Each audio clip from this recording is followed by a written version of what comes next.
यह कहानी है गरीब मनोज की। मनोज अपनी पत्नी रत्ना और बेटी महक और बेटे करण के साथ मुंबई में काम की तलाश में आता है। मनोज मिट्टी के सुंदर सुंदर बर्तन बनाता था और दिवाली आने पर वह मिट्टी के दिए बनाता था। उसकी खूब बिक्री होती थी, पूरा परिवार खुशहाल था और मनोज के घर का खर्चा भी अच्छे से चल रहा था कि एक दिन अचानक दुर्घटना में मनोज की मृत्यु हो गई। उसकी मौत से पूरे परिवार पर मानो पहाड़ टूट पड़ा। हे भगवान, ये क्या हो गया? अब हम क्या करेंगे? हमारा गुजारा कैसे चलेगा? यह सब देखकर उसकी बेटी महक भी बहुत दुखी थी। हालांकि महक की उम्र अभी 12 साल की ही थी, लेकिन फिर भी उसने अपने परिवार की परिस्थिति को समझा और अपनी माँ से बोली, मम्मी तुम चिंता मत करो, पापा के काम को अब मैं संभाला करूँगी, हमें कोई परेशानी नहीं होगी। तुम क्या कर लोगी बेटा? तुम तो अभी इतनी छोटी हो, मुझे ही कुछ करना होगा। इसके बाद रत्ना दूसरों के घरों में झाड़ू पोछे का काम करने लगी। धीरे धीरे किसी न किसी तरह से काम चलने लगा, लेकिन भगवान को कुछ और ही मंजूर था। अचानक से ही रत्ना की तबीयत खराब हो गई। उसने अपना इलाज करवाया पर उसे कोई फायदा नहीं हुआ। इतनी दवा हो रही है पर मैं ठीक नहीं हो रही हूँ। अब कैसे चलेगा काम? हे ऊपर वाले, तू हमारी कैसी परीक्षा ले रहा है? माँ तुम चिंता मत करो, मैं हूँ ना, मैं पिताजी का काम शुरू कर देती हूँ। दिवाली आ गई है, मैं दिए बनाऊंगी, हमारा खूब काम चलेगा और फिर सब कुछ ठीक हो जाएगा। लेकिन बेटी, तुझे कहाँ दिए बनाने आती है? माँ मैं सारा काम पिताजी से सीख चुकी हूँ। मैं पिताजी के साथ काम करते करते सब कुछ सीख चुकी हूँ। फिर महक मिट्टी ले आई। बड़ी मेहनत से उसने उस मिट्टी को तैयार करके खूब सारे डिजाइनर और सुंदर सुंदर दिए बनाए और उन्हें बाजार बेचने के लिए चली गई। फिर शाम को जब वह घर पर आई तो बहुत निराश थी। क्या हुआ महक बेटी, तू इतनी उदास क्यों है? मम्मी अब बाजार में इन दियों को कोई नहीं लेता है। इनकी जगह पर अच्छी अच्छी बिजली की झालरें और रंगीन बल्ब आने लगी है। सब वही खरीद कर ले आते हैं। हमारे इन दियों को कोई नहीं लेता है, इसीलिए उनकी बिक्री नहीं होती है। यह सब सुनकर रत्ना और भी दुखी हो जाती है और मन ही मन माता लक्ष्मी को याद करती है। उधर दूसरी तरफ रत्ना के घर से थोड़ी ही दूर पर अंजलि रहा करती थी, जो गरीबों की मदद किया करती थी। वह बाजार से आते जाते समय रोज ही महक को देखती थी।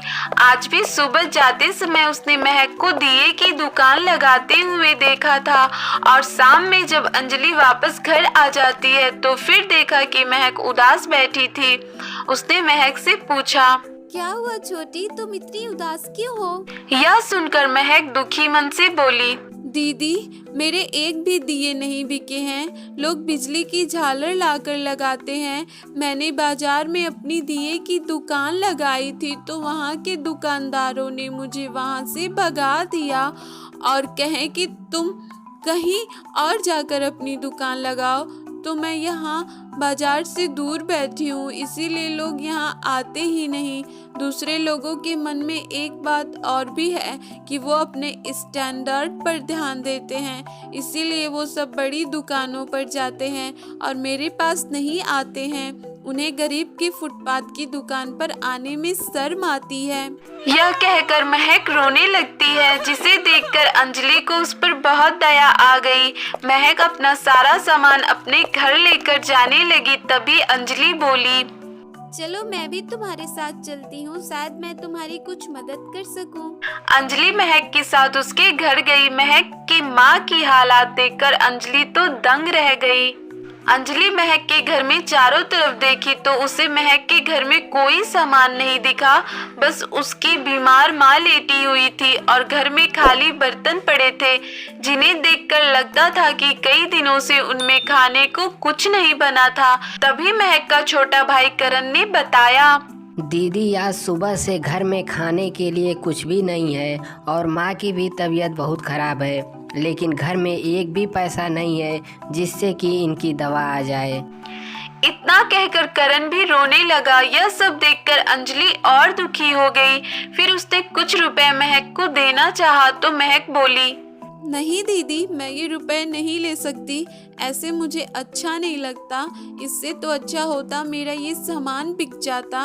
उसमें अगर आप मेरी मदद कर सकती हैं तो कर दीजिए। महक की इन बड़ी बात को सुनकर अंजलि बहुत प्रभावित हुई और बोली, यह पैसा तो अभी तुरंत के लिए है, तुम जाकर आंटी के लिए दवा ले आओ और कुछ खाने पीने का प्रबंध करो, मैं तुम्हारी मदद करूंगी। इसके बाद अंजलि रत्ना को दवाई दिलवाई और उसके खाने पीने का सामान ले आई। फिर अंजलि ने महक के पूरे घर की वीडियो बनाई। फिर उसने महक के द्वारा बनाए डिजाइनदार दिए का फोटो लिया और वह अपने घर चली गई। फिर उसने वह फोटो सोशल मीडिया पर अपलोड किया और हैशटैग दिया स्वदेशी अपनाओ उसने आगे लिखा। हम विदेशी चीजों को लाकर अपने देश का पैसा विदेशों में भेजते हैं और हमारे यहाँ के लघु उद्योग खत्म होने वाले हैं। हमें अपनी संस्कृति पर गर्व करना चाहिए, क्योंकि जब भगवान राम रावण से युद्ध जीतकर अयोध्या वापस आए थे तब उनके आगमन में देसी घी के दिए जलाए गए थे, बिजली की झालरें नहीं। अगर हम अपने देश से प्यार करते हैं तो इस दिवाली हम लोग मिट्टी के दिए जलाएंगे और अपने देश के लघु उद्योग को बढ़ावा देंगे। इसीलिए आप सभी से यह अनुरोध है कि आप सभी हमारे इस मिशन स्वदेशी अपनाओ के साथ आएं और इस बच्ची से डिजाइनर दीपक खरीदें। इसके बाद अंजलि ने महक की दर्द भरी कहानी की वीडियो अपलोड कर दी और महक का पता लिख दिया। रातों रात वो वीडियो वायरल हो गया। अगली सुबह लोग बड़ी संख्या में महक की दुकान पर आने लगे और देखते ही देखते महक के सारे दिए बिक गए और महक को बहुत फायदा हुआ। उसके पास बहुत सारे रुपए आ गए। यह देखकर महक बहुत खुश थी। फिर महक अंजलि से बोली, ये तो कमाल हो गया अंजलि दीदी, तुमने तो जैसे जादू कर दिया है। मुझे तो लगता था कि मेरा एक भी दिया नहीं बिकेगा, लेकिन यहाँ तो ये कम पड़ गए। कोई बात नहीं, अभी तो दिवाली में 3 दिन बचे हैं, इतने में हम बहुत से रुपए कमा सकते हैं। तुम्हारे इस डिजाइनर दियों की बहुत डिमांड है, तो ऐसा करते हैं कि हम कुछ मजदूर रखकर ढेर सारे दिए बनवा लेते हैं। जैसा आप ठीक समझो दीदी। इसके बाद अंजलि कुछ मजदूरों की मदद से महक के साथ मिलकर ढेर सारे दिए बनाई और दीपावली वाले दिन तक सभी दिए बिक गए। फिर महक अंजलि से बोली, अंजलि दीदी, आपने मेरी बहुत मदद की, आपकी वजह से मेरी दिवाली बहुत ही अच्छी मनेगी।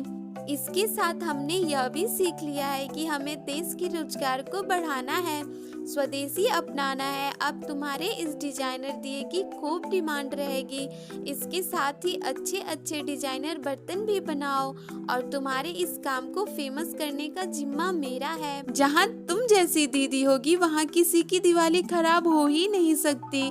हर जगह प्यार स्नेह से दिवाली जगमग रहेगी। दोस्तों, आप सभी को दीपावली की ढेर सारी शुभकामनाएं। हैप्पी दिवाली।